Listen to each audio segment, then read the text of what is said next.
What's up, everybody? And we're back for episode 96 of Pucking Around Podcast. Olympic rosters revealed. This week, as you might have heard, the Olympic rosters, most Olympic rosters. What happened? We're not recording. Oh, yeah. Oh, shit. Yeah, it said that's a wrap right when I didn't want to say anything just in case. Did somebody do something? I didn't do shit. I didn't touch it. Damn. I have no control. So. It was Cam. But in doubt, blame Cam. Give us the malok. Give us the malok. He's like, fuck. So what the fuck happened? I'm gonna. Okay, let me see. Wait a second. Let me see if I've got something. I'm blessing the computer now. Oh, I don't care. Okay, I'm gonna open up another one. I got to see what happened here. Did it record something? Like what happened? Oh my god, the one that Cam's not married. No, it didn't record anything. Okay. Take two. Oh, it still says the title. It didn't do it. How did it play the? Did the outro play? I don't know what happened. It didn't do anything, so that's why I didn't record it. It just didn't do anything. All right. Let me get that out of the way. Okay, we're ready? We'll try it again. Okay, here we go. What? Igor Shesterkin might have suffered a severe leg injury. I mentioned that earlier, yeah. Yeah. Yeah, I'm looking at a video. Gotta go right pick up a that goalie did now. Not look good. They're gonna cut his leg off, Well, no, but and it's the Rangers. So who fucking cares? his leg got like wrapped up underneath him. He got crashed into. Oh, painful, but oh well. They had to help. He couldn't put weight on it. They had two guys carrying him to the back. They were somebody mentioned who mentioned Eric mentioned it before. All right, we ready? Yep. Yeah. It's just a night of news. A 1 and a 2 and a 1, 2, 3.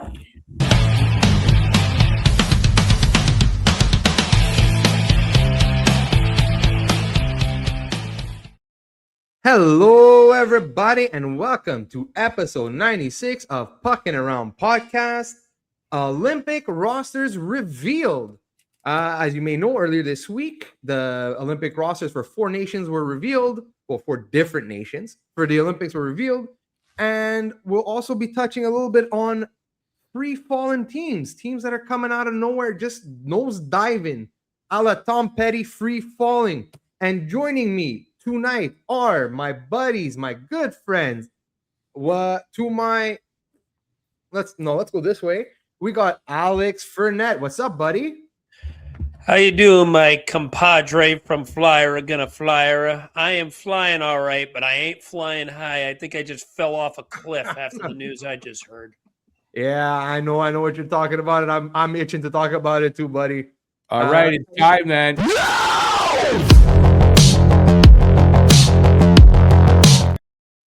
Well, by the time you're hearing this, it's might be old news, but hey, we're gonna talk about it anyway.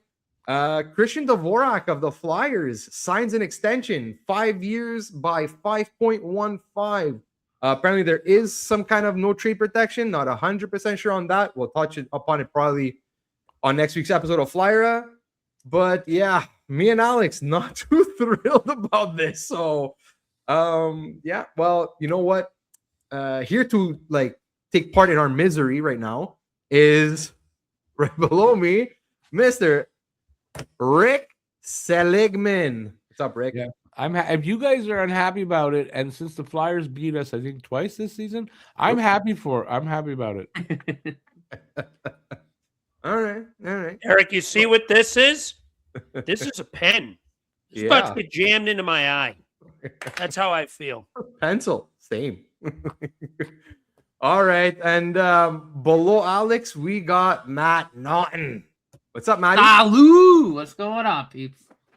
Not much, buddy. But yeah, I guess, boys, you want to just talk a little, 5 minutes about this breaking news? Go ahead. All right, Alex, man. You know what? Fucking go off, Alex. Go off. Oh, there they go. Everybody grab popcorn. This is going to be good. Daniel, what are you doing? What are you doing? Listen, I've been very pro Danny these last 18 months, I'd say. The Zegers trade was a home run.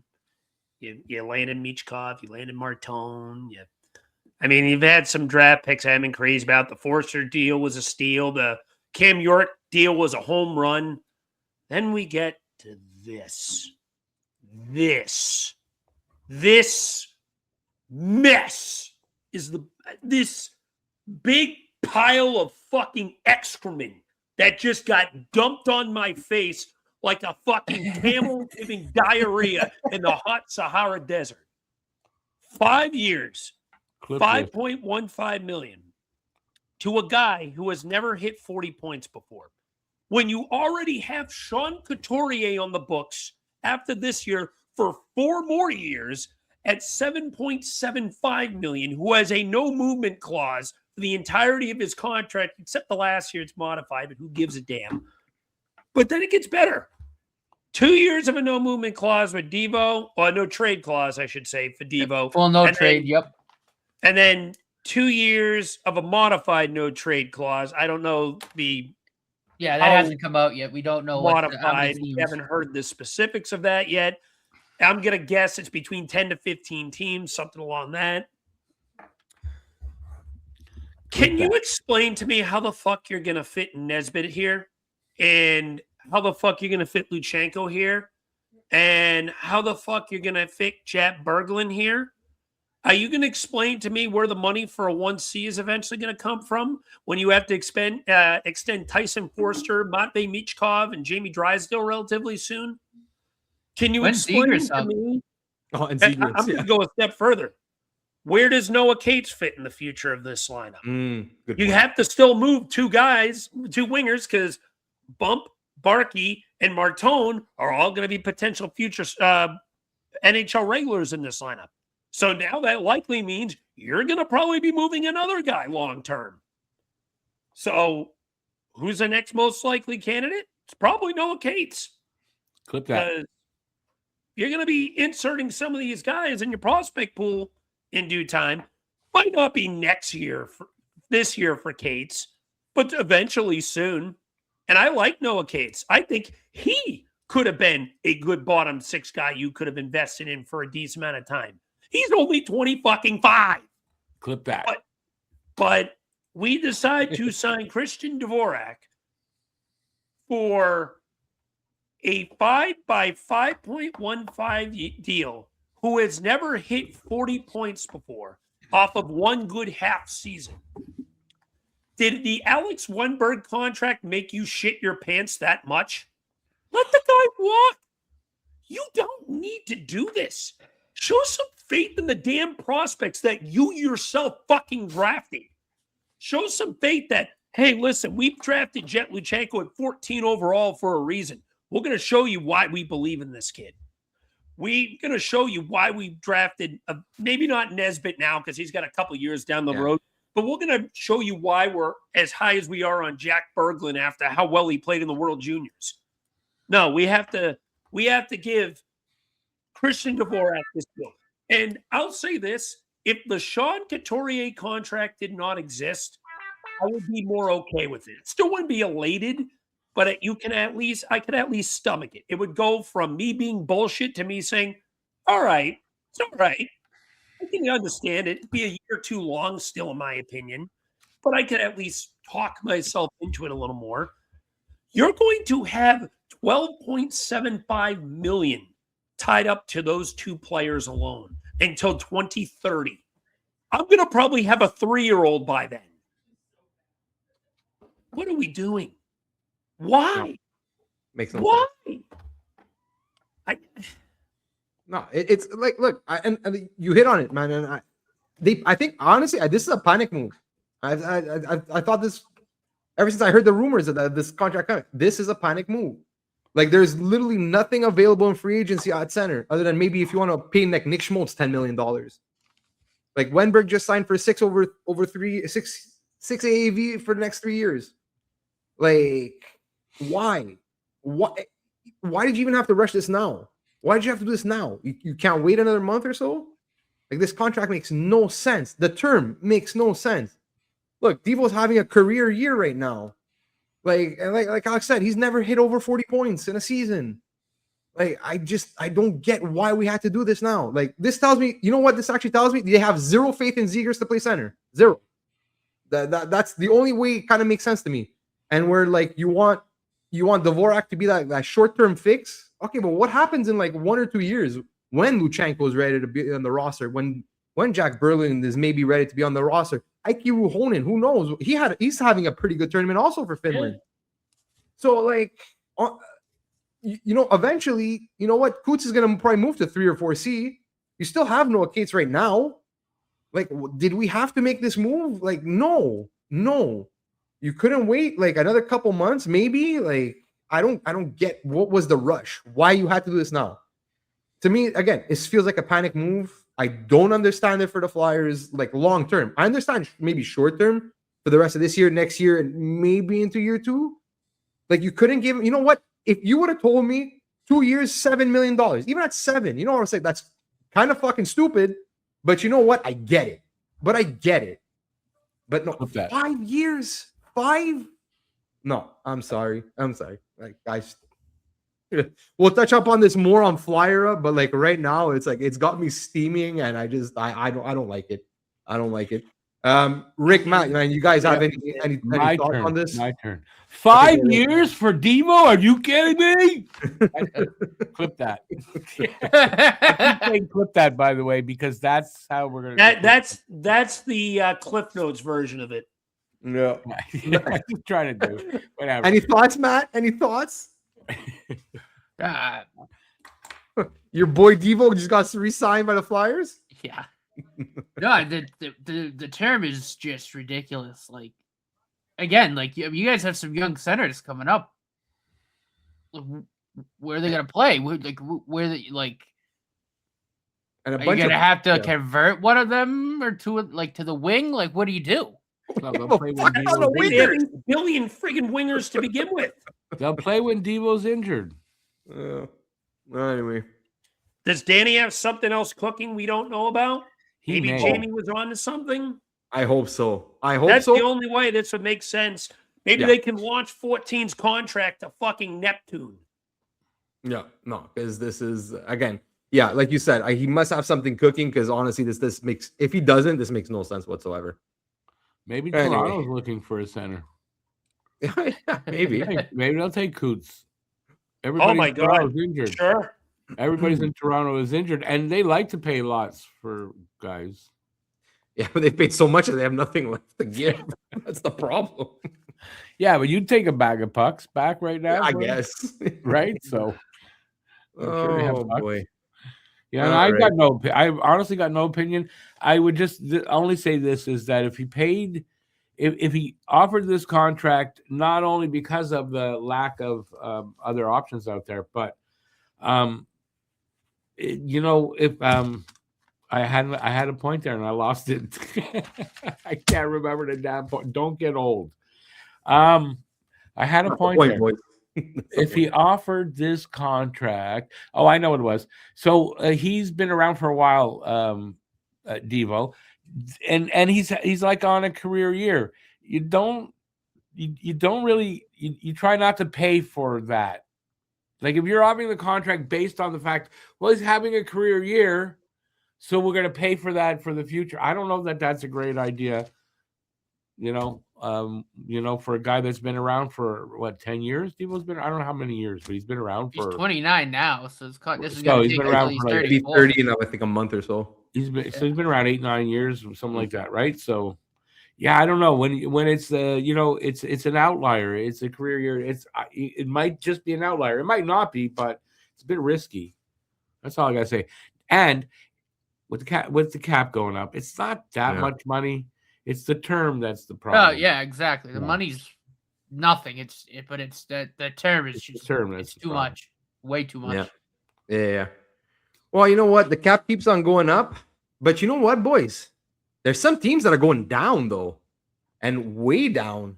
Going down. Like, I don't know. Into the mantle of the earth down. Going down. There's some kind of, I don't know what's going on, but like some top teams that are kind of free falling right now. Like, let's just put it this way: Washington in the past 3 games, in the past 10 games are 3-5-2. The Bruins also 3-5-2 in their last 10. We have the Vegas Golden Knights 2-5-3 in their last 10. Anaheim. What's Winnipeg's gonna be really bad. Wait till you hear Winnipeg. I don't think they may have won 1 game in December. Like, they've been terrible. They have won 6-3 in their last 10. Yeah. They're basically 1-6-3 in their last 10 and have lost 4 in a row. Yeah, and the early season darlings, the Anaheim Ducks, those kids that didn't quit. Yeah, well, they're kind of quitting lately. 2-6-2. I wouldn't say quitting, though. That's still a very, very young team. Still learning. And as we speak, they're losing again tonight. So that's kind of the Ducks are kind of a different story. They're young. They're inexperienced. That's what I'm saying. Like, that's what that is. Like that, but like, I mean, but you know Winnipeg, ever since Hellebuck went down and they rushed him back, terrible. He and Comrie, neither of them can stop a beach ball at the moment. I just wanted to say though, like on Anaheim, like when you have a player on your team called Quitter. I'm sorry. I think it's Cutter. Sorry, Cutter. Close enough. Sorry. No, sorry. Points invalid. It's an honest mistake, but I think it's a valid one. You guys hold grudges a long time. That's what he gets. That's what he gets, Rick. That's what he gets. All right. I'm gonna hold that till he retires. Yeah. No, but in all seriousness, guys, like, what the hell's going on? Like, even sorry, where did I see this? Yeah, even Los Angeles 3-6-1. Well, them, I'm not too surprised, but like, no, they traded one of their best defensive forwards to us. The defense out the window. Well, I mean, with the Kings, they also got a particular coach that I think is pretty much one of the worst coaches in hockey. I forget who their coach is. Hiller sucks, man. Yeah. But that already is just. Yeah, but the Kings in general, I think going into the season, I didn't predict them even to make the playoffs. So not too surprised about where the Kings are. But like some of these teams, like Winnipeg, man, like I didn't think they would be this bad. And like I get like, I don't know what, maybe they've been elevated by Hellebuck for a long time. At the same time, like they did kind of lose some secondary scoring and like with Ehlers when he basically walked the fucking Carolina. But like you would think.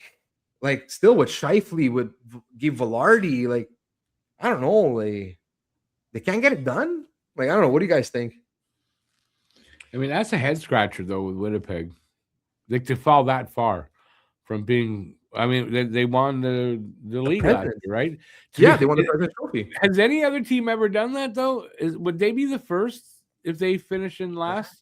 That is a good question. From President's Trophy to dead last. Well, even if there wasn't a President's Trophy, but just to go from first and next season last.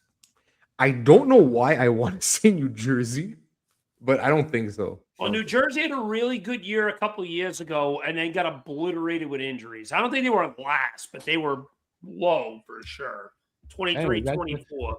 That's a good question if anyone's done that before. You think they'll stay there though? I mean, like there's separation even down there. You know what I mean? I mean, they got a 9-point hole right now, if not more, at the time of this recording to climb out of. I was looking at their stats, like their last month of games, and like Connor Hellebuck hasn't won a game since November. Actually, Eric Comrie can't stop a beach ball. Like, gentlemen, and a lot of their games they're like 5-4, 6-5. Like, it's the goaltending. Like they score plenty of goals. It's just they can't keep them out. That's what's killing them right now. Gentlemen, to answer your question, yes, that has happened before, Rick. The Detroit Red Wings did it, actually. They won the President's Trophy and dropped to last place in the league the following year. They won the President's Trophy in 94-95. And then the next year, 95-96, they dropped to last place. And then they made the cup again the next year. I was going to say, they won the cup like a year or two later. That's so crazy. Literally they went President's Trophy, crap sandwich, Stanley Cup championship. And It's swept Right. us That's with nuts. losses. it's riches to rags, back to riches for the Detroit Red That's Wings. absolutely crazy. That's when I imagine Eisenman was a player then. Yes. Yeah. He was part of the Russian Five. Oh yeah, that's right. It was back in those days. Oh, the year they lost, that's probably after the accident. Where Yeah. No. It was the year after the accident because the accident was I after the said- '97 Cup. yeah, I said the year. Oh, Oh, sorry. Okay, I misunderstood. Sorry. no, but I guess it wasn't. I would have thought that was the year after the accident when they lost a couple of guys. Oh no, because the accident was after the '97 Stanley Cup win. Okay, so it was not that. It's odd though, eh? Yeah, a little All right. bit. Yeah, it's super rare. Question asked and question answered. Wow. Right here on Pucking Around. Well, we might get a repeat offender this year because the way things are going for Winnipeg, and like I said, like because who else? Like who can really compete with them right now for last place? Like maybe Vancouver. Maybe. Vancouver. But even Vancouver has been like okay bad. I don't know if that makes any sense to you guys, but they're like okay bad. I do think Chicago's going to fall back to that eventually too, because without Nazar and Bedard, it's only a matter of time. I think. Yeah, that's a good point. But true, but you know what? They've actually won 3 in a row, and They have. Bedard is supposed to come back soon. So I heard he'll be back in time for the Olympics. yeah, he should he be back. told I had Canada heard that. pre-Olympic, before the Olympics. Yeah, he told Canada he'd be ready. Apparently, Just another reason why it's baffling he wasn't selected. yeah. But yeah, we got to have fucking Braden Point, who's having a career ass year for his standards, at least. Yeah, with Anthony Doug Cooper's Cirelli, Vincent Trocheck. I'm sorry, Trocheck's on the Yeah, U.S. he's Cirelli is just Oh, are we doing that now? no, Yeah, but no. Right, I'm there just you Doug go. Cooper's the mentioning coach. Bedard in He's general not going to with the not Blackhawks. take Cirelli and Point, even if Yeah. it's. And I agree, not the right decisions. John Cooper's the coach. He's going to take his guys. I know. No, I get it, but yeah, Anyway, I'd be who knows it? unbiased in that instance and look at your team and say, who would I rather have, Connor Bedard or one of the two players I just named? One of the players, somebody will get hurt on that team before the Olympics, and they'll add him or something. Who's coaching the U.S.? Is it Mike Sully? Sullivan? Is it Mike Sullivan Mike again? Sullivan. That's I right. think it's Mike Okay. Sullivan. I'm pretty sure. They should put the. All right, so what other teams are dropping that you're surprised that they're dropping? Vegas. Honestly, like what the hell is going on with Vegas, man? Well, they can't win. They obviously they can get to overtime. Then the And 12 lose. games of OTL the Vegas Knights gave to me pays for 24 OTLs. Think about that. They're on pace for 24 overtime losses. That's absurd. Yeah, And they're in first. They're 17 and 23 in first in the division. Yeah, But there's a That's certain what's more absurd. host that thinks we shouldn't be swapping the way the fucking NHL standings work. like I'm pretty sure Edmonton will eventually if Vegas always continues to what they're doing right now, Edmonton will most probably I would hope would overtake that division. But Yeah. just the fact that they're leading the division right now, leading the division with 46 points, are 2-5-3 in their last 10. Somehow just keep on getting to overtime or shootout and losing. Like if there were more teams with that many, I would say okay. Like if there were 4 or 5 teams that had like that, There kind are, of- though. but they're not with that many. And then I The would say Kings yeah, have 9. The Penguins have 9. and that's the one that eats. at you Dallas the has most. 8. Minnesota has 8. Those are good teams, Lewis is 8. but those are good teams though. So you can't. No, not all those teams. St. Louis is ass. Yeah, but they're not up mean, there. They're not The in a Kings playoff are spot. ass. The Kings are also 17 and 23 and in a playoff spot. Like, this is the issue. Yeah. yeah, but they're not in double digits though. Like Vegas. Flyers have 7. Like, that's Yeah, we the have thing. 7. So think about this. All the teams, let's just take the ones with 8 or more. They're all on pace for at least 16 overtime losses this year. I named 5 teams on pace for the minimum of 16 overtime losses. It's just absurd, man. Everyone loves just getting to overtime and getting dicked. Like, this is... I'm not going to get into the OTL 3210 thing. This has got to eventually lead to a fucking sin bin episode because we're going to see difference on this. But we don't have time tonight anyway. Yeah. But honestly, I find like, look, yes, like some teams, yeah, they have like 9, 8 by now, like whatever. That to me, that's actually normal. But like that Vegas at this point is already in double digits. Like that's really that's really the only concerning. one. Yeah, they're the only one in double digits. A few that are very close now. Okay, but it's not. But there's 3 away. The half closest the league. Is 3 away. If it was half the league, that are 4 away. If it were half the league, it would be something. It's not though. It's Yeah, like 2 or 2. It's nothing to have to change your system. I'm going to just add one point. The PWHL and the AHL are all in a 3-2-1-0 point system. Why can't the NHL do it? We have 2 other hockey leagues that do it. I'm fine with it. Because one is girls. I'm just joking now. No, because it's a different. No, but the with the PWHL, they're out there to do things differently. There's a lot of things they do differently, so you can. But I don't know why the AHL. I mean, why they're doing it because they're wrong. It's not. I don't know if they're wrong, but I'm just saying it's not. With the PWHL, they're specifically doing a lot of things that are different. Well, the NHL likes to like try different things in like the lower, like in the AHL first before adopting it. I mean, that's any league though with the yeah, exactly. With the NBA and MLB, like with minor league baseball and the G League, like if you're gonna if you want to implement things, like MLB is a really good example. You know, with the pitch clock and the bigger bases, like they'll test it out in the minor leagues first, see how it goes, and if it sticks, exactly. They'll try it in the preseason. If it goes well there, then it's a rule. I think that's more of about an individual rule changes versus like a league-wide thing, though. Like in terms of the way the standings work is what we're talking about here. So it's, I don't know. I'm just, you're going to see this. We're on pace for about 70 more overtime games this year than last year. 70. That's insane. But also, and this I guess kind of also goes into your point where the league doesn't want to like, this is my opinion, but the league doesn't want to change it because of the parity that it causes. It's already parity. But you're seeing that's why there's so many more overtime games. So many more right now. Yeah, there's so many teams that are competitive. They're playing closer games. And my counter argument to this is, why do you need all those 8 million overtime losses if you already have the parity? That's my point. Why not just go to win-loss? All these teams are bunched together already without the 40 bajillion overtime losses. Why not just go to win-loss like we used to, if that's the case? I was with Rick originally. Even if you don't go to the 3-2-1-0, why not just go back to win-loss tie even?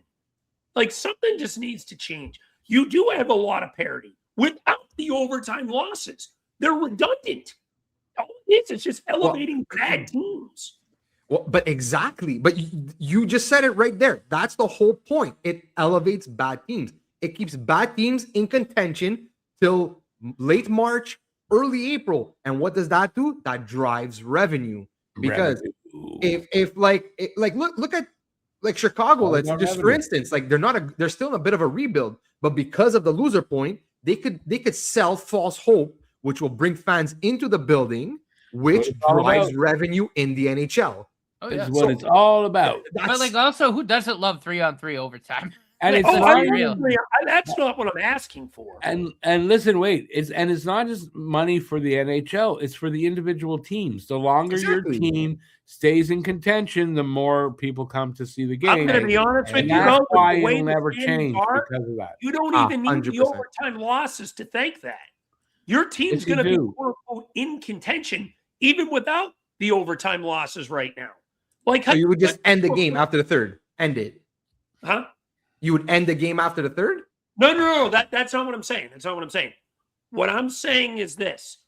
If you hypothetically went to win-loss, say just eliminate the OTL perspective in general. Just go to wins and losses only. Blackhawks would be 17-25 right now. The first team out of the playoffs, just looking at the teams in the standings by wins and losses, I'd see 31, 25, 25, 20, 21, 20, 19, 19. You're still only about 2.5 games back, even without the 80 bajillion OTLs. So what's the point? All it's doing in the standings, it's elevating mediocrity. The Vegas Golden Knights are a perfect example of this. They're 17 and fucking 23 and leading that crap division. Have you That's seen a joke. That's a fucking joke, man. Have you seen your country lately? That's all they're doing is elevating fucking mediocrity. No, I'm not talking hockey, but everywhere around the world, that's all. Mediocrity is where it's at. Fuck. So, but why do we have to do that in sports? Let's just friggin'. But you're missing the point. Listen, you're missing the point. It brings more fans along longer into the season. Regardless. Your team's still in the playoffs, even without the OTLs. But it's not how it's driving crap teams to the top of the standing. Because fans don't get excited by it. Invested, Rick. Fans don't get excited about ties anymore. That's what it's about. Fans don't like ties anymore. It doesn't even have to be ties and go to the 3-2-1-0. Oh. That would be an interesting experiment. We should take away all the points. We should take away all the loser points from every team. If we would like you're saying, basically do just wins and losses. So if you go to overtime or whatever and you lose, you don't get a point. Exactly. And you would have to actually see the separation. And there's not that much separation. There really isn't. The separation's almost the same. All the OTL things are doing are having those crap teams and elevating them even higher in the standings. That's all it's doing. I'm amazed that Cam's not on my side a little more with this. The Bruins are 22 and 20 right now, and then the third team out of the playoffs right now. But you have a fucking slapdick team like the Pittsburgh Penguins that are 20 and 21, and they hold the first wild card spot. That's my fucking PTSD on this. I don't know. I think the NHL just likes to see a little number on in a third column. I'm just like, I don't know. Maybe it makes more sense that way. Sorry, I promised myself I wouldn't get into it again. I got into it again. Well, but if I look like you're 100, like you're right, man. Like again, I think this is something that you'd actually really have to go more in depth into the numbers and everything. But like something that's always bothered me that actually is really, I think, is really eye opening this year is the 1 through 8 in the playoffs. Agreed. Because look at the West. The West this year is so weak. The Central Division has the top 3 teams in the West and like the top 3 teams in the league. And one of them will be eliminated in the first round. That is fucking stupid. Having either one of Minnesota or Dallas. Wait a second, no. Wait, you say stupid, but I mean, how do they know how that's gonna work out? It's not exactly to that degree every year. It's not. But this is a commonality where you see teams near the top of the league face off in the first round. It's not always going to be 2 versus 3. Sometimes it's like 4 versus 6. Look at Toronto and Tampa. They were always like a top 5 to 6 team in the league. They're always playing in the first round. Or Toronto and Boston when Boston was there. And then I was thinking of something. Honestly, I was thinking of something else, but I forgot. You're right. That's the issue. Yeah. I'm 100%. But again, it's the league trying to have parity, right? Because when you have 1 through 8, obviously it's a clear advantage for the top, 2 teams at least in that, right? And the bottom, it's a real uphill battle. So they see it as again getting different. More variety in the playoffs and through the later rounds. I think that's how they see it. You got different teams that are there, so every fan base gets an opportunity. The other way, a lot of times, like in my day, it's always the same teams in the playoffs playing each other. Yep, but you see, I know that's part of what's going on. But in this system, in the division, whatever system, I find the same teams play each other more often than they actually did before. And that's why, like, I don't know. And, like, look, Minnesota is 3rd right now in the Central, okay? Mm-hmm. With 58 points. The closest team to them in the West is Vegas, who's leading the Pacific. They have 46 points. That is a 12-point difference. But that doesn't happen all the time. But like, so why should Vegas get the advantage because they won their shit division, and they're gonna end up playing a wild card team where Minnesota will most probably have to be playing Dallas, who's also has 58 points and is one of the top teams in the league also. Vegas would have still played bottom team. You know why? Because the 2 division winners would have been 1-2. Then it would have been 3-8. Yeah. But at least Dallas and Minnesota wouldn't have to play each other in the first round. No, I do One of the agree. best teams in your league. No, Like- look, I do agree with that. That is one thing that does happen, that you get every year you get a situation like that. So- where Rick, hypothetically, if we did this in the 1-8, this is what the matchups I think would be right now. So I'm going to pull up the Western Conference real quick. Colorado would take on the LA Kings. That I don't think that would change what it is right now. That'd be a bloodbath. Yeah. Vegas would take on Seattle. I don't think that changes either, if I remember correctly, if you're going to give them the top 2 spots. Yeah, you gonna have to give the division winner. Then you have Dallas take on the Anaheim Ducks. That's a little that would different. be That's a fun. different matchup. You get me invested. That is a young up-and-coming team versus a Western Conference powerhouse that's been there for quite some time. And then you have Minnesota versus Edmonton. That would look like a fun series.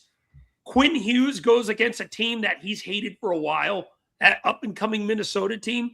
That's an awesome thing about the 1-8. It builds new rivalries, too.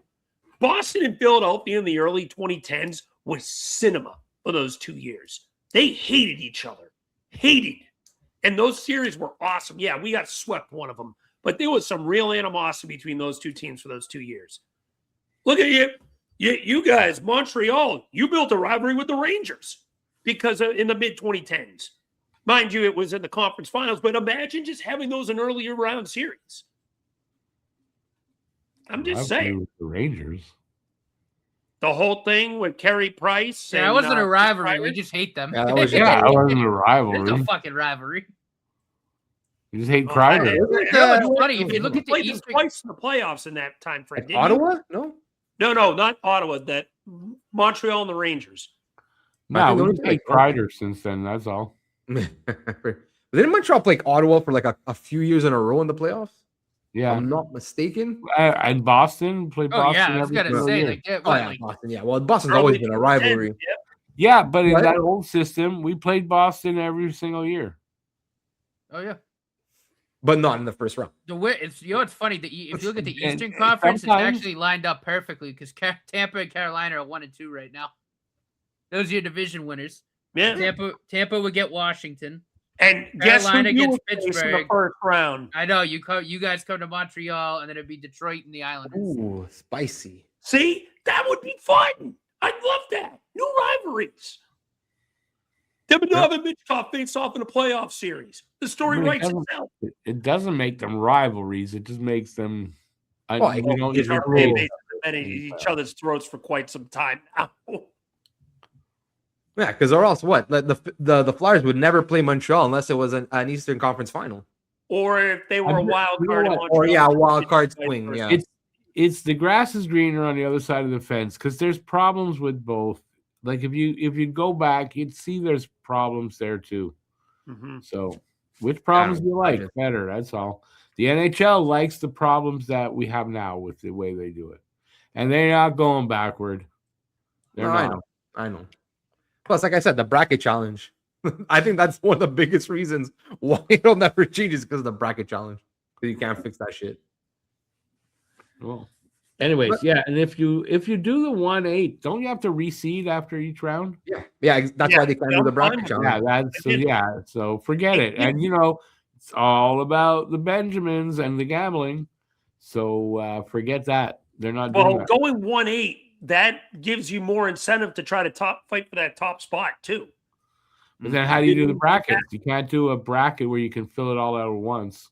No, you have to You got to put your redo all the entry every time. round. Yep. Man, So I yeah. don't mind that. Anyway, it is what it is. We'll see. But I do honestly believe that there's good from either system. There's good and bad, and there's good and bad, Yeah. and they won't go backward. All right. Well, talking about good and bad, there some decisions were made this week. Yeah, Matt's been quiet, eh? Talking about. I'm sorry, I'm full of jokes today. What can I say? Yeah. So the some Olympic rosters were announced, and I guess we'll start with Team Canada, the favorites in the tournament. Sorry, guys. You're not wrong.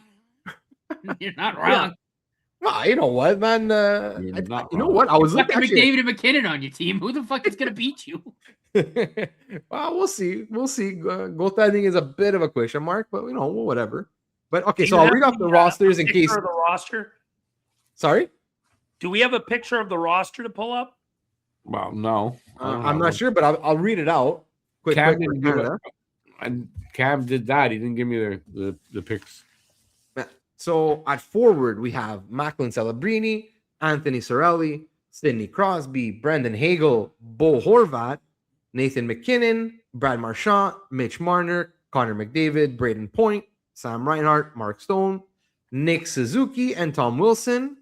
On defense, we have Drew Doughty, Thomas Harley, Cale Makar, Josh Morrissey, Clayton Parayko, Travis Sanheim, Shea Theodore, Devin Tays. Goaltending, Jordan Binnington, Darcy Kemper, and Logan Thompson. So, I guess I'll start with you, Rick. What do you think about Canada's roster? Do you agree? Is there any guys that you would have rather seen in instead, or what do you think? I know we've been doing this today. I didn't have time to go over that. No, I'm okay with the guys that are here.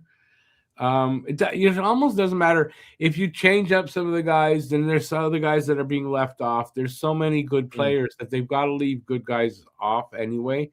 What I think they kind of have the roles that they, guys for the roles they want, and the talent level is pretty high. I'm not as impressed with the defense for some reason. I don't know why. I look at him. I'm not as impressed, but honestly, I don't know who I would change with. With the goaltending, Canada, it kind of shows Canada's goaltending maybe isn't where it used to be. But Jordan Binnington wins in tournaments like this. So you believe that Binnington is going to be a starter? I don't know. It's gonna to me. All three of them could start, but Binnington's probably got the leg up, and if he falters, I think that's what it'll be. But Binnington always seems to, like in the Four Nations last year, right? Yeah. He was in the gold game. He was spectacular, right? Well, so I think that it's not bad. I'm happy with it. I can't think of any goalies to add to that I would say. Oh no. I can't think of anybody there. So I'm good with that. And overall, I think that's the gold medal team right there. Oh, well, you know what they say about Jordan Binnington, right? He knows how to win big games in Boston. That's for sure. So, but unfortunately, they're not playing in Boston this year. So I know. He knows how to win big games. I don't know what it is. It's not my favorite goalie. I don't like him in general. But he knows how to win in these games, and that's why he's there. That's why he's there. Like honestly, I think I'm very high on Logan Thompson. I always liked him even when it was Vegas. I just never understood why they traded him. Well, I understood, but I thought it was a stupid move. But yeah, I think he'll be the end up being the starter for Canada in the long run. Maybe Darcy Kemper, because Kemper, if he's playing in front of a really good team, he showed, especially in Dallas. Not Dallas, but with LA, with a good defensive structure in front of him, that he had got Vezina votes last year, so that wouldn't be a big issue for me. I get your point on the defense, because I look at the defense and I'm like, Cale Makar aside, I don't see that big point producer on the back end. But then again, sorry? No, go ahead. I'm sorry. No, but then again, you have guys like Drew Doughty. Now, yes, he's a bit long in the tooth. I get it, but if he plays like a third pair role, what's the big deal? but like comes with like 2 Stanley Cups. You know, and then like Shea Theodore, like he only has 1 Stanley Cup, so does Devin Tays. But like these are solid, good defensemen. So at the end of the day, like, what do you want your defensemen to do? You want them to defend, right? Because that's the whole name. That's the name of the game, right? And like, look, I think it's fine that way. Yeah, and look, because I hear a lot of like, oh, Evan Bouchard should have made the team. Evan Bouchard should have made the team. I don't know about that. Like, look, like I watch, like I'm not gonna pretend like I watch every Edmonton game, like I don't. But what I saw from Bouchard is just, like we just watched. I watched Edmonton Philly like a couple of days ago. That guy's rough defensively. I'm sorry. Yeah, he's not going on this team. Oh, there was. I'm watching him play, and I'm like, yeah, that's why he's not on Team Canada. Yeah, exactly. Like, the turnovers, like brainless, like why are you making this pass like into traffic, like just easily cut off, and you're like, you can't risk that. I'm sorry, in a short tournament like the Olympics, you can't risk that. So, yeah. So I don't know. So on that, like what I'm not impressed with, but it's probably what I should be impressed with, is that these guys are all guys that can play offensively and defensively. They can contribute on either side of the puck.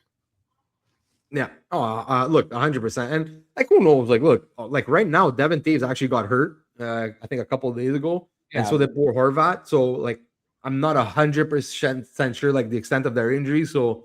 Who knows? Like they might need some replacements, but every time there's always going to be 1 or 2 replacements. You know that, right? Oh yeah, 100%. You know. 100%. So was there just out of curiosity, was there anybody named to the roster that you were kind of like shocked? Not sure, maybe not shocked, but like, oh, really? Yeah. No. Okay. Nope. There's nobody there that I could say, wow, they really shouldn't be there. Even Cirelli. I mean, I'm sorry, but this is a guy that can be he's a center, right? 4th line center. Mm-hmm. Be a shutdown kind of guy. I mean, that's what he does.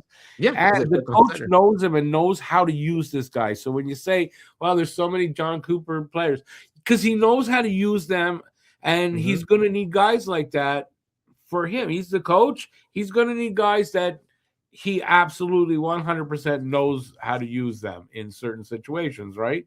Yeah, because there is players, so I think that's what you're seeing there, and there's nothing wrong with them. So no, I'm okay. You can second guess it. Doesn't mean you're going to be right. And at the end of the day, like you look at the roster, and like you're saying, like with like Cooper and his guys, but like you have Cirelli, you have Hagel, and you have Braden Point. Like they can make up your 4th. If that's your 4th line, like Cirelli being like a top notch, like shutdown center, plus Hagel and Point, like on your riding your wings, like. That's a hell of a 4th line, like, right? You're gonna have to deal with them, like, oof. Good luck, guys. Yeah, I'm good with it. I really, not just because I'm Canadian. I really think that's the gold medal team. The only one guy, honestly, I would have to say, well, maybe Bo Horvat kind of surprised me a little bit. Like, there's guys I might, but again, like you said, like maybe they're looking for people that are a little more defensively reliable. Yeah, everyone's got to play a role. And like even like one Mark Stone kind of surprised me a little bit because of like I get like he's probably one of the best, if not the best defensive winger in the league. But like with his injury history and his, like he's been slowing down a little bit. So I would have liked to see maybe Canada take a chance on, like, I guess they took a chance with Celebrini because I was going to say maybe Bedard, but like I figured only one of the two would make it. But like maybe give a guy like Zach Hyman a chance, big power forward. I don't know, or like a young kid like Wyatt Johnston. Yeah, no, I'm okay with not having Hyman. But we'll see. We'll see. All right, Matt, any comments on the Canadian roster? No, really nothing really kind of shocked me on the Canadian roster. I don't really have any issues with anyone, anyone on there. I think Cooper and Sweeney did a pretty good job filling the team out, and I'm looking forward to the tournament. Cool. I forgot that Connor McDavid kid. I don't know why he's on there. I don't. You did that on purpose to steal my thunder, didn't you? Oh, you were gonna do that? Oh, I'm sorry. He's gonna be like the 14th did forward not anyway. know So it doesn't matter. He should have made it. I know that they named 6 players right off the get-go, and I guess this guy was one of them, but I would think they're regretting doing this in general. Connor McDavid should have made it over Braden Point. Braden Point has had, for his standards, a very underwhelming year. I can understand why guys like Cirelli made it to a lesser extent. Horvat, I know he hasn't been as good as prior years, but I still think he can generate enough, at least with his 200-foot game. But Connor McDavid is looked at as one of the staple future faces of this league. And he's not a future face. He's one of the faces of this league, bro. Yeah, fucking 28. I mean, whether you want to argue it's him, Celebrini, who did make the roster, mind you. McDavid's on the roster, no? Of course he is. Yeah, I was joking. Okay, I'm like, why? I thought Fern was talking like he didn't make the team. I was I don't know. Did my brain He's trying to whip it into existence. Is he being serious or is this a joke? Like, I'm not sure what you're doing I'm here. like, if McDavid didn't make the roster, I'm fairly certain Don Sweeney would have been shot and killed on the spot. Yeah. Wait a minute. Did I just go on that rant and not say Bedard? The whole Yeah, time? you were saying McDavid. You were saying McDavid My the brain's whole not time. working. I thought you were doing a bit. Sorry. I'm sitting here. I'm going. I thought he was I'm pretty doing a sure bit. McDavid I made the stopped hockey and team. realized what Nordy was talking about. I was like, wait Like, a if minute. did I McDavid just didn't do make that the whole team, rant without Canada would be on McDavid? fire. I thought you were playing on my Bedard. thing. Yeah. I'm thinking of future faces of the league, and I got the current face mixed up with the future face, and my brain just fucking put I his thought name you were- in the slot by accident. I thought you were just Connor riffing. Bedard. On my That's who I joke, was I thought he's referring riffing on that. Yeah. My apologies. Connor Bedard is one of the future faces of the league. Him, Look Macklin, Celebrini, guys like that. And Celebrini did make the roster. I do not understand why Braden Point made it over Connor Bedard. I really don't. Experience. Because 2 cups. Bedard was Anything probably experience, and Bedard did get hurt. But now that I can hear, he got hurt, and if Bedard got told, like, hey, listen, if you don't want to play and heal up your injury, I understand. That's a completely different thing. If that's what happened, I respect that decision and I get it. Wasn't- But if he was willing to play on that roster, I get he might not be 100%. Braden Point's done fuck all this year. But wasn't Braden Point named like in the Yeah, first? he was one of those automatic. one of the first guys. names. I get Well, it. that's why he was named before. Yeah, and it's one of those things Team Canada's probably regretting right now Okay, but because it led to Bedard missing the team.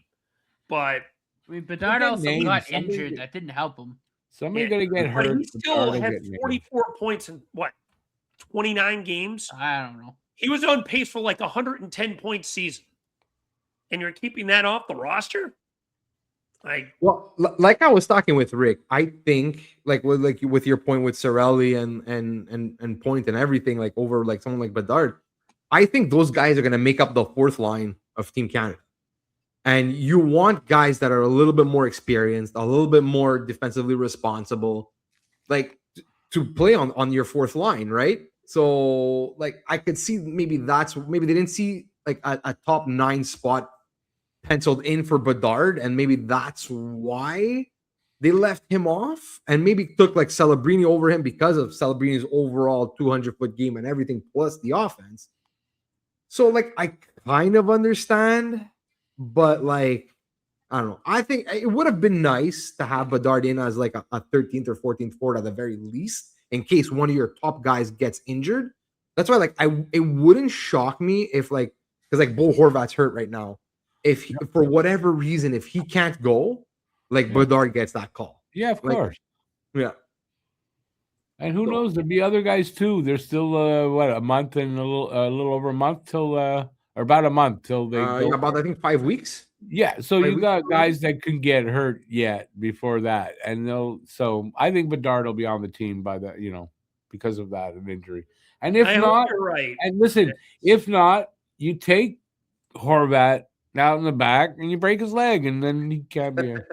That's all. Rick Nice Kerrigan style. Bo Horvat like old Yeller. That's it. Yeah, there you go. Like all Yeller. Hey, Rick's gonna be like one of those guys in the stable with the shotgun. Be like, all right, who's the weakest horse? Yeah. That Horvat guy seems like he's ready to kick the can. Yeah. All right, let's bring him. Let's bring old Bo out back. Eeny, meeny, miny, mo. Catch a tiger by the bow. If he hollers, Horvat go. Time to kick out like a Yeller. I think Wow. Alex just had a stroke. I Yeah. botched that at the end. I had something. Definitely going. botched it I at had the crap end. Down my pants. It definitely botched it at the end. Anyway, that's my opinion. Who else has an opinion? Are we That's ready to fine. move I on mean, from the rest of Canada? the roster, I'm Canada. fine with. Where do we want to go next? Let's go to Sweden. You want to go to Sweden? Sweden. No, why Sweden. don't do me a favor? Mm. Time for the US. And I'll be back for the Sweden and the other. Time for Okay, the US. let's go USA. I'll be All right. back. So the U.S. national team's roster: Matt Boldy, Kyle Connor, Jack Eichel, Jake Gensel, Jack Hughes, Clayton Keller, Dylan Larkin, Austin Matthews, JT Miller, Brock Nelson, Tage Thompson, Brady Tkachuk, Matthew Tkachuk, Vincent Trocheck, Brock Faber, Noah Hannafin, Quinn Hughes, Seth Jones, Charlie McAvoy, Jake Sanderson, Jacob Slavin, Zach Wierenski, Connor Hollebuck, Jake Ottinger, and Jeremy Swayman. Okay, boys. Let's start with Alex. What do you think, buddy? Vincent Trocheck does not belong on this team. Really doesn't. I have no understanding why he got put here and why Jason Robertson isn't on this team, who is top 10 in the league in points right now and is a very good power forward who leads by example and should be with the high-end U.S. talent. He'd be a top 6 forward on this team, no questions asked. And the other guy, I don't understand why the hell is JT Miller on this team. Yep. Littering this team with underwhelming. That's more egregious to me than Trocheck. Like I don't. Yeah, me too. Both should be there because I don't get how either of those are there. And Jason Robinson and Cole Caulfield are sitting at home. Yes, I agree 100%. Those two guys over JT Miller and Vincent Trocheck.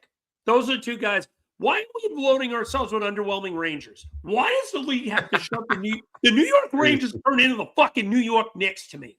The league just loves to shove them down our throat. The one Ranger that should have made it, or at least you could hear an argument for it, Adam Fox, did not. He probably should have made it. I would have put him in over Slavin because Slavin's only played like Oh, 7 games. no. Well, I think Slavin's only played 7 games. Yeah, but still, like what Slavin did in the Four Nations, like you would leave him off the team? Never. I'm gonna be I'm honest with sorry. you. Noah Hannafin. For me, if you want to replace one of the Hannafin, you could leave. Noah him. Hannafin. I can see that. I'll give you another name. A guy that I think Slavin's has been only played overrated 7 for years. games. Brock I don't Faber. know. I would have did him over Injury Brock luck. Faber. Brock I've Faber's never I been wouldn't a disagree. I wouldn't be so. I wouldn't disagree with that. I wouldn't. I have Brock always Faber's thought good. Brock Faber is one of the most overrated defensemen in the league. Second only to friggin' Luke Hughes. And that takes aging very well, mind you, because Luke looks like crap this year. Yeah. Look, honestly, for me, like I said, I already said Noah Hannafin on defense. That's the one for me where I was like, really? Like over Lane Hudson, over Adam Fox. I'm like, oh, okay, like that's fine.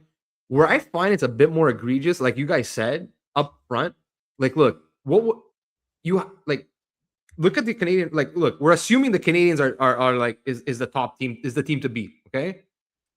What are you gonna have to do to beat you can't physically beat them this year. It's not the Four Nations. You can't pick fights. You want to fight? Go right ahead, Matt Tkachuk. Go right ahead. You're gonna get suspended for a game. It's the Olympic rules. So you're taking that factor away. Yeah. You want to beat Canada? You have to score goals. That's a They good left call. two of the best American goal scorers off the team in Cole Caulfield and Jason Robertson. For JT, you could have easily replaced JT Miller, Brock Caulfield, Nelson, Trocheck, and or Vincent Trocheck. What? Two of those three should have been replaced with Cole Caulfield and Jason Robertson. It makes no sense. None. Like, you have enough centers. You have Eichel. You have Matthews. You have Larkin. You have Tage. You have guys to play center. Why do you need Trocheck, fucking Brock Nelson, and JT Miller. Brock make Nelson's actually no- been having a really good. Nelson, I don't really have an issue with. For me, it's JT Miller and Vinny Trocheck. There's a reason why I didn't mention him. Because you're absolutely right, Eric. Like, No, you're like, gonna Matt, need to I score agree. goals at this tournament, and you leave off two of the top U.S. goal scorers in the goddamn NHL. No one's gonna argue that Jason Robinson and Cole Caulfield, probably two of the best, like, young and up and coming stars on the American side in the NHL. Like, no one's gonna argue that. Like, those guys aren't even hit their primes yet. They're two of the top U.S. players in the league. Like, it doesn't make sense. It makes no sense. None whatsoever. And but that's it. Like I said, you're gonna have to beat you're gonna beat Canada. You have to score goals. You have to score goals. Well, anyway, I mean, I will say I think Ottinger's probably the starter for the U.S. in net. That's got to be. oh yeah, 100%. It was Swayman. Maybe Swayman. I think I'd go Otter, but Hellebuck, I wouldn't trust him. I don't think. Maybe if they play, like, I don't know, fucking Italy in a group stage game, and then you could, all right, well, we're gonna score 30 goals, so it's fine.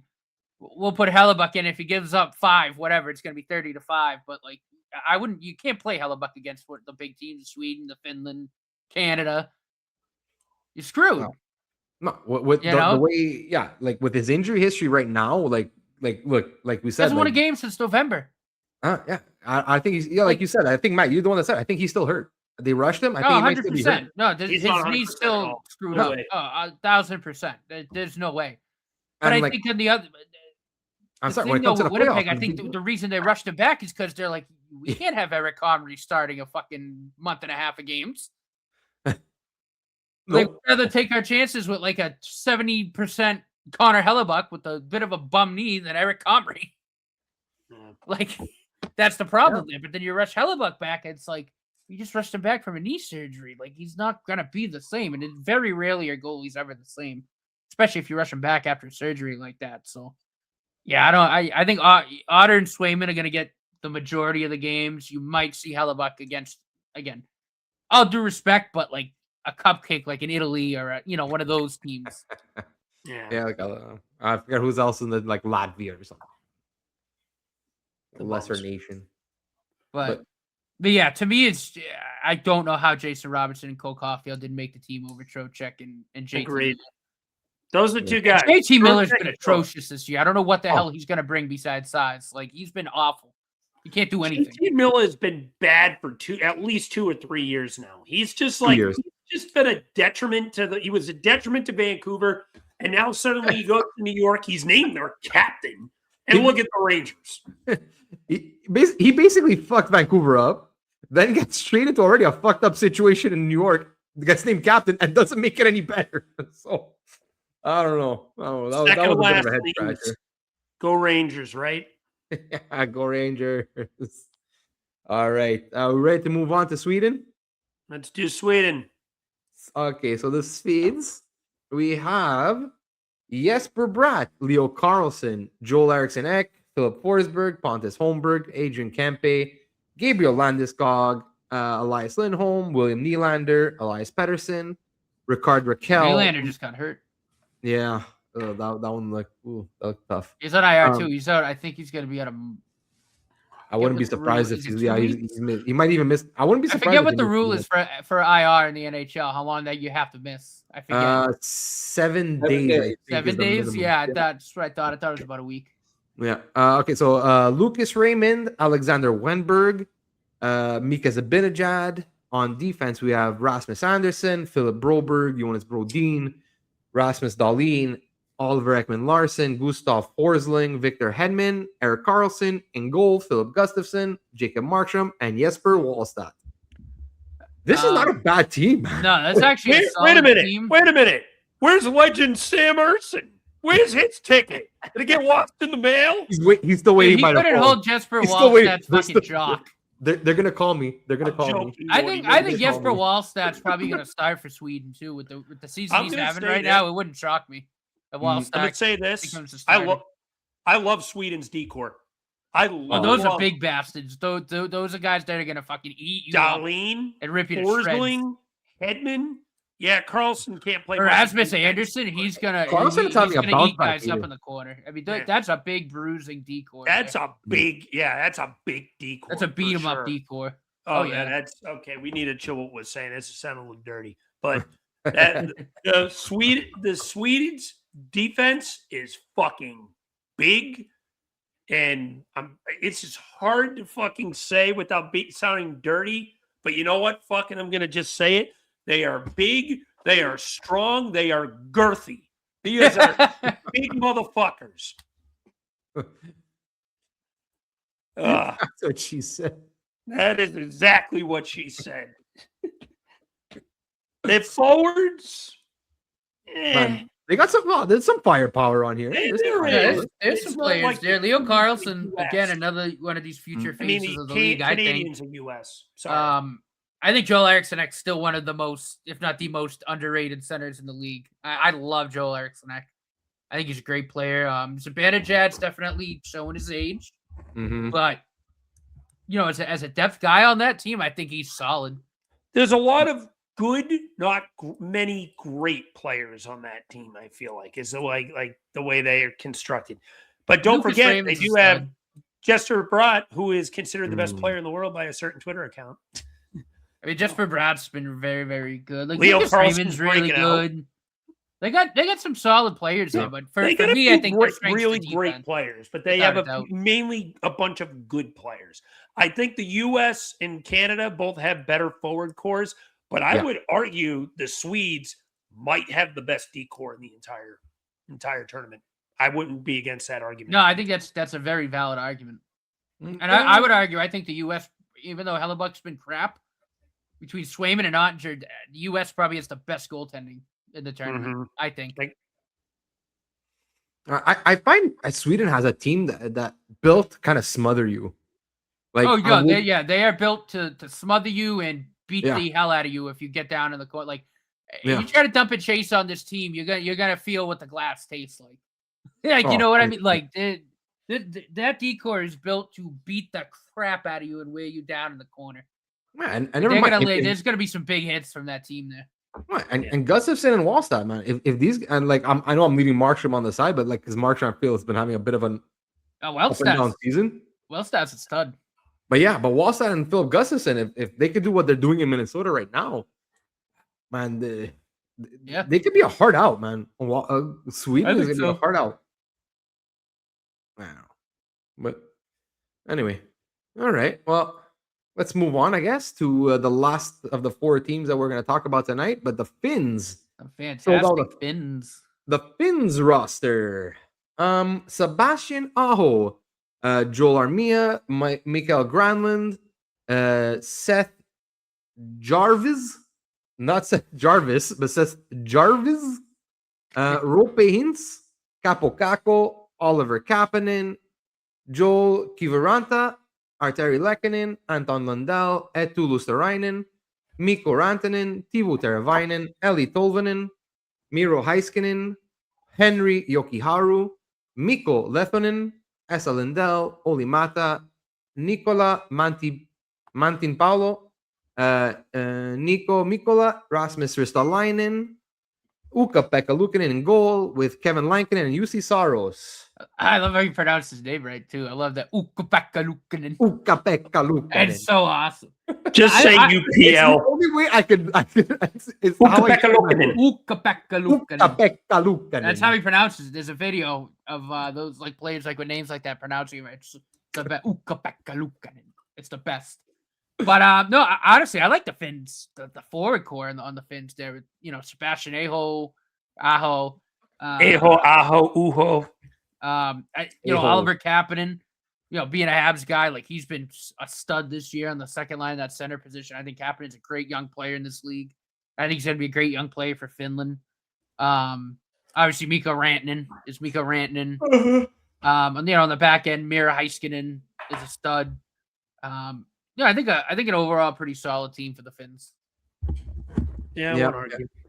Yeah, I think they have a good team. I think they have a good team. There's some decent players there. Honestly, like out of it, pure talent wise, over like the U.S., Canada, Sweden. I think they are 4. Like I'm No, sorry, clearly. But they're a team clearly that I 4. think on their day, they can hang with the those other 3 teams. It's still a very solid team. Oh no, nothing. No, still solid. This would be a great lineup. Even like this would be like a great NHL lineup. So, but like, yeah, but but they clearly are like backseat. Let's just say like they're in the backseat right now. Is Mikkola going to be ready for the decor for the Olympics? Is he back yet? He's not back yet, right? From his injury? I'm not 100% sure on that. I don't. That's a spot they may have to look at potentially needing to replace. I don't think he's back yet because he was given a 4 to 5 month timetable when he got hurt against us very early in the year. Oh yeah, actually I forgot about that. Yeah, it's true. Yeah. So if it was early in October, November, December, January, yeah, he might be like just ready to come back. I hope so for his sake, because then again, if there's a weakness to that team, it's that decor. That is not a good decor, at least compared to the other 3 countries. I mean, Miro Heiskanen's a top 5 defenseman in the NHL, so obviously he's a stud. But after that, it's a bit of a fall off. Like Mikola's a good defenseman, Rasmus Ristolainen, a good second pair defenseman. Yuri Haru is more of a third pairing guy, I'd say. Oli Mata is kind of past his prime, that at this stage. Oh, yeah. Well, I saw Lindell's solid, but he'll probably be paired with Miro Heiskanen. So yeah. Lindell, yeah. So, I mean, Issa Lindell is probably their number 2, I'd say. And then Mikkola and Ristolainen is probably your second pair there. So, but that decor is it doesn't do it for me. No disrespect to them. I agree with you. Their forwards aren't that bad at all. I still think the other 3 countries, I think their forwards, you could argue, are almost as good as Sweden's, but their decor is such a gap. It's such a gap. That's the biggest weakness on this team right now. Oh, yeah, 100%. Yeah, because I mean, I think the goaltending's solid. Like, it's nothing special, but it's solid. Like, Ukko-Pekka Luukkonen is fine. UC Saros is still very good. Saros is really good. Yeah, but their goaltending's solid. Yeah, it's not bad. Like, look, I still think that they're 4th out of the ones that we mentioned. Oh, 100%. Yeah. I'm trying. No, yeah, 4th. I'm trying to think. Would I take like Finland's goaltending over Canada's? But like, I don't know. No. The way like Saros has been dipping a bit in the last couple of years. But Rick, I just realized I forgot to ask you about Sweden. It's okay. I was fine. I could have chimed in. It's fine. Okay. Well, what do you think about the Finns? No, I think you're right about 4th. And no, I don't think the goalies are. I think they're 4th all the way around. They've got 2 guys on there that aren't in the NHL. So you've got that. I think that could be a bit of a disadvantage. Yeah, I mean they're okay. Was it Matt that said on the good day they can play with anybody, but can they have that every game through a tournament? I don't know. So I don't see them as being. But you know what? The Finns could still win it too if they have a good tournament. The Finns are always sneaky. They always seem to play a little bit over their heads. So, well, that's what I'm saying, right? They have a good tournament. They always have the Finnish teams. I mean, obviously, everyone's gonna have heart, but the Finnish teams usually, from what I noticed, they always have a lot of heart. Like even if they're outmatched, like they're gonna play their asses off. Yeah. Do what they can, so.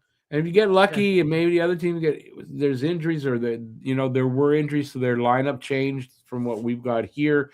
Like that could open up a spot for Finland to medal. I doubt gold, but they could medal.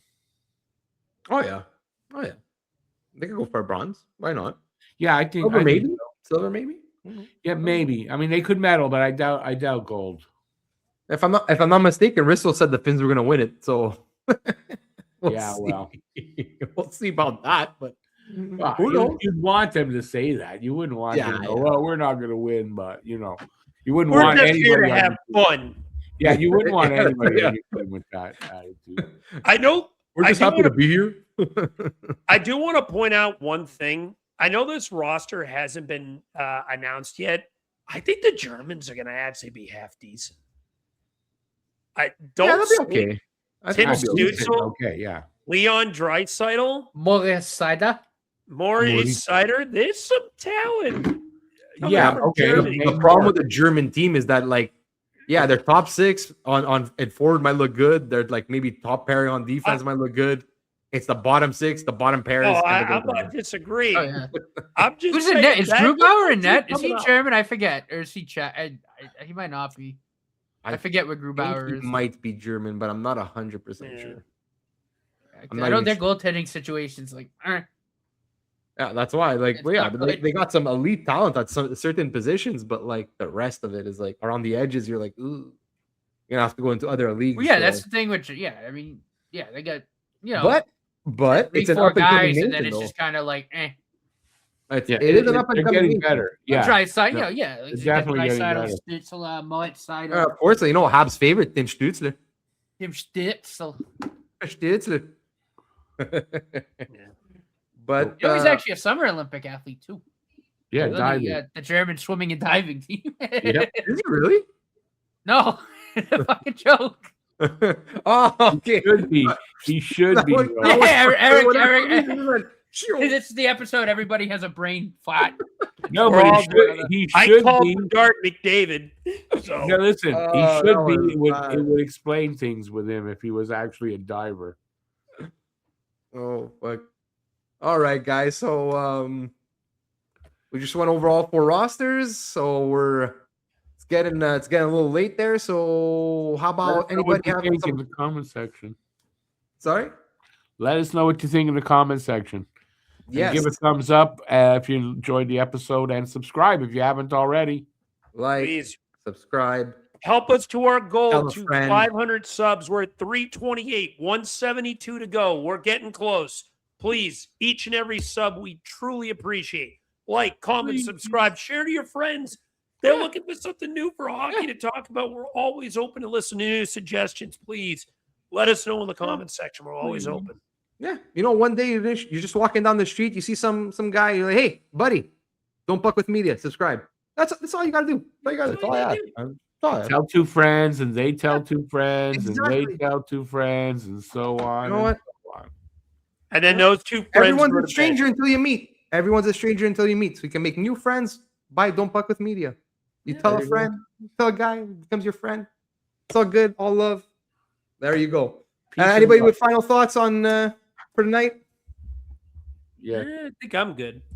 Good. me too. Yep. All right. So that's it for us tonight. Hope That's you it. enjoyed. Hope you liked what you heard. Just gonna say it again. Please like, subscribe, helps us out. Drive to 500. Let's do this. Thanks, and we're out, boys. Great week of hockey. Ciao, everybody. Promise that you'll catch me.